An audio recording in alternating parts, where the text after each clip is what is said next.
should be a pro-business environment, and that's what my father wants to achieve. He wants to see foreign investment come into the U.S. He wants to see that investment come in and rebuild our roads and rebuild our airports and rebuild our bridges and invest in our companies and create, tens and tens of thousands, if not millions, of jobs. And he's sick of seeing American jobs flee this nation. I mean, it's crazy. 75,000 factories. I mean, you know the statistic better than I do. 75,000 factories have left this nation, since NAFTA. Right. Only in the last 15 years.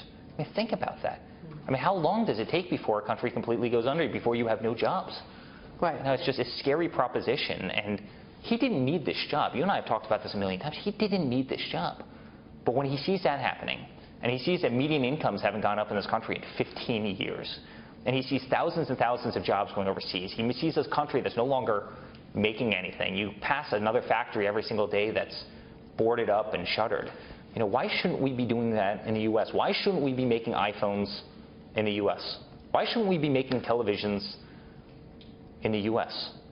Why are all these other countries having competitive advantage over us? And when we have the best workforce and we have the best people and we have the smartest people in the world, we should be doing it in the United States. And politicians have been holding us back. You're speaking a lot about what's going on in terms of policy.